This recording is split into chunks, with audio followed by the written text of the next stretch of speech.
মাঝরাতে এলে যা হয়, বারবার দরজা ধাক্কিয়েও ঘুম ভাঙানো যায় না চাষার বেটাদের।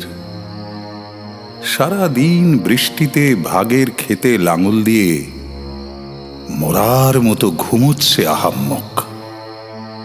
রাস্তা, মাঠঘাট সব জনশূন্য, দোকানগুলোর ঝাঁপ ফেলা। একটু জল দিয়ে দীর্ঘ তেষ্টা মেটাবে, তার জন্য কেউ কোথাও নেই।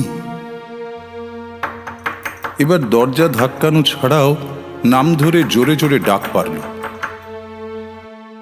তাও কোনো সাড়া নেই। কয়লা খাদানে টানা 3 শিফটে ডিউটি করে এ বেটার ছেলেরাও অঘোর ঘুমে। মাঝরাতে এলে যা হয়। ছুতোর আর তাঁতির ছেলেরা অবশ্য দরজা ধাক্কানোর শব্দ পেয়েছিল, কিন্তু ভয়ে সাড়া দেয়নি। যদি ডাকাত হয়। পরদিন সকালে কাজে যাবার আগে চৌমাথার চায়ের দোকানে দেখা হলো সবার।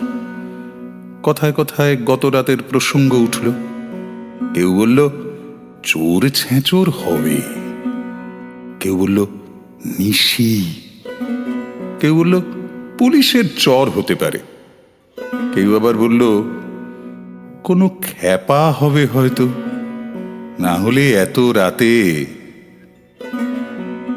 চায়ের গেলাস ধুতে ধুতে বছর 10-এর ছেলেটা বলল,